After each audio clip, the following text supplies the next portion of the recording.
Assalamualaikum warahmatullahi wabarakatuh. Halo guys, jumpa lagi di Aryan M Channel. Oke, buat teman-teman yang klik video ini, saya berharap mudah-mudahan teman-teman masih dalam kondisi sehat walafiat. Baik, senang banget kembali saya bisa bikin video react kembali. Video yang akan saya react kali ini adalah video yang membahas tentang bahasa Melayu di Malaysia. Oke, cukup lumayan menarik ya kita membahas bahasa Melayu di Malaysia karena statement-statement yang sering keluar dari pemerhati bahasa Melayu di Malaysia itu sering membawa bahasa Indonesia ya, yang brandnya asli brand Indonesia gitu ya. Dan kita tahu kondisi bahasa Melayu di Malaysia ibarat belum menjadi tuan di negerinya sendiri. Kenapa demikian? Kita tahu bahasa Melayu di Malaysia belum sepenuhnya digunakan oleh masyarakat Malaysia secara keseluruhan. Bagaimana ulasan dari video ini kita akan coba lihat bareng-bareng. Tapi teman-teman jangan lupa dukung channel ini dengan cara tekan tombol subscribe. Cita yang tinggi, ketika kita melihat cita-cita Malaysia untuk memartabatkan bahasa Melayu di antar bangsa. Dan semua pasti setuju, ketika bahasa itu merupakan jati diri bangsa, yang fungsinya multi, bahasa sebagai alat komunikasi, bahasa sebagai pemersatu, dan lain-lain.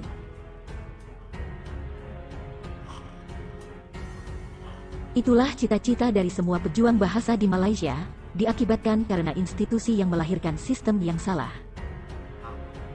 Akibatnya, persoalan bahasa pun belum selesai, di mana bahasa di Malaysia belum bisa dipergunakan oleh semua masyarakatnya, terlebih kaum non-Melayu. Semua ini adalah fakta persoalan bahasa di Malaysia.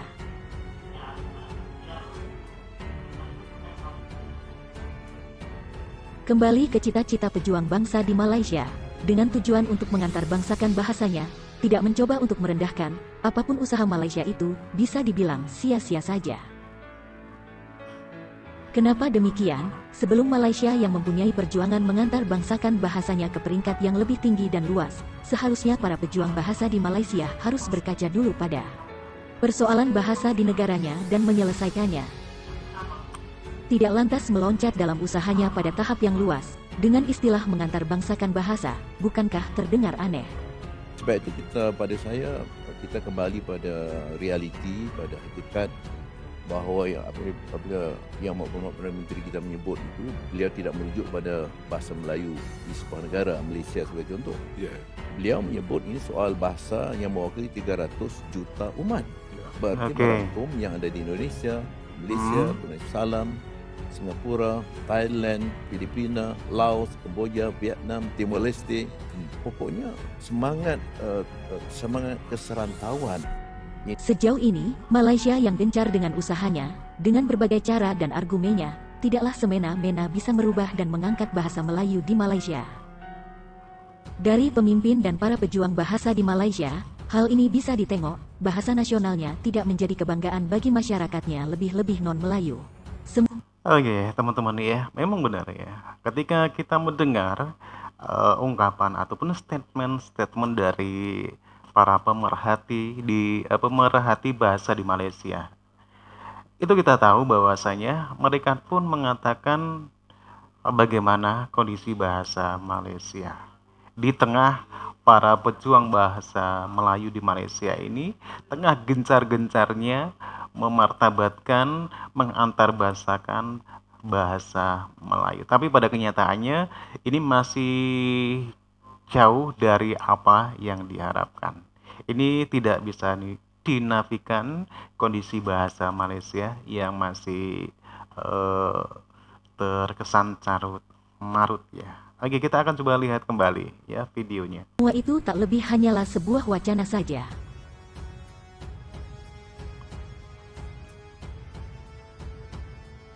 Terlepas bagaimana cara dan argumen juga pernyataan-pernyataan pejuang bahasa di Malaysia yang selalu kontradiktif dengan kondisi, usaha pejuang bahasa di sana, tidak lantas membuat mendapat respek dari luar Malaysia, terlebih dari Indonesia.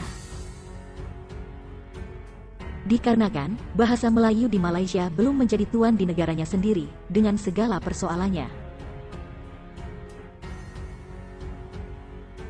Oke, jelas teman-teman ya, apapun statement dari para profesor bahasa di Malaysia tidak akan mendapatkan respect apa-apa dari Indonesia ya. Justru akan karena selalu kontradiktif ya dengan pendapat-pendapatnya, ini menimbulkan reaksi dari orang-orang Indonesia.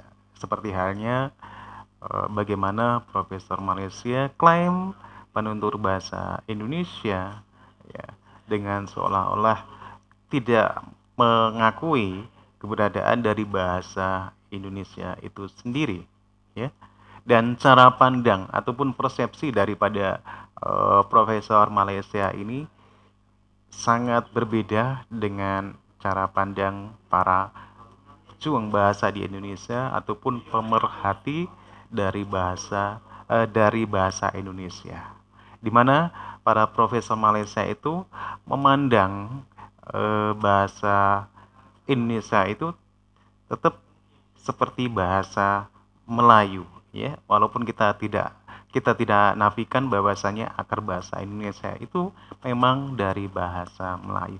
Cuman dari para profesor Malaysia dari perspektifnya inilah yang berbeda ya, karena para profesor ini memandang bahasa Indonesia itu secara hakikat ya. Benar ya, kalaupun kita memandang dari situ memang bahasa Indonesia diakui memang berakar dari bahasa Melayu Rio. Tapi secara perkembangannya kita harus melihat dari sisi lain juga. Bagaimana bahasa Indonesia itu punya sejarah yang tinggi ya. Dan bagaimana Indonesia punya satu landasan untuk membentuk negara kesatuan Republik Indonesia dengan bahasa Indonesia. Jadi tidak harus semena-mena dengan mengabaikan bahasa Indonesia begitu saja. Ya, kita lanjut.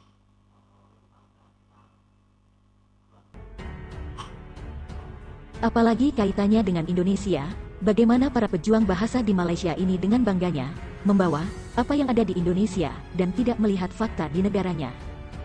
Seperti, bagaimana persoalan bahasa di Malaysia sampai sekarang, bagaimana pengguna bahasa Melayu di Malaysia, serta bagaimana dengan bangganya memasukkan pengguna bahasa Indonesia ke dalam pendapatnya.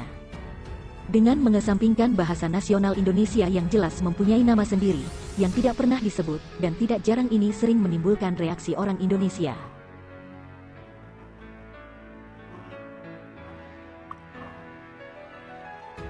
Tidaklah terlalu berlebihan, sekiranya Kia bisa menilai, dari apa usaha dari para pejuang bahasa di Malaysia, dilihat secara luas mempunyai unsur politik. Dengan sibuk, Malaysia dalam usaha mengantar bangsakan bahasa yang terkesan memaksakan ini, agar Malaysia dipandang seolah-olah Malaysia yang punya peradaban Melayu.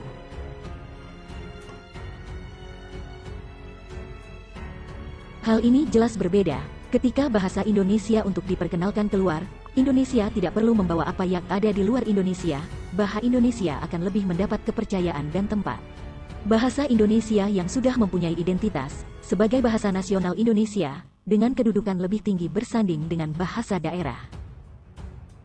Berbeda dengan kondisi bahasa di Malaysia, bagaimana usaha Malaysia ingin mengantar bangsakan bahasa, sepanjang pendapatnya kontradiktif, tetap ada penolakan dari Indonesia, dan sia-sia saja.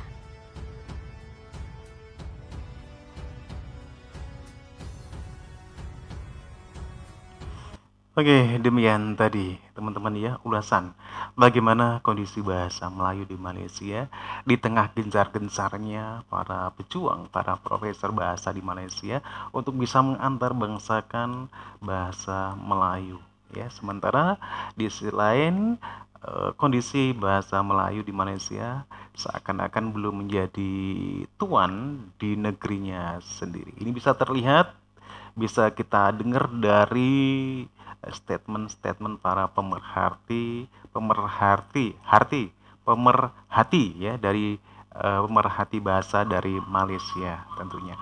Kondisi bahasa Malaysia yang belum sepenuhnya digunakan oleh masyarakat Malaysia sendiri, terutama keturunan Cina ya, karena ada satu sistem pendidikan yang berbeda dengan sistem pendidikan nasional di Malaysia. Oke, demikian teman-teman, satu video yang lumayan menarik ya. Kita react karena seringnya apa yang ada di Indonesia itu selalu di bawah dalam setiap statement ataupun pendapat-pendapat para profesor Malaysia. Oke, terima kasih. Sampai jumpa lagi dan jangan lupa teman-teman bisa tekan tombol subscribe. Wassalamualaikum warahmatullahi wabarakatuh.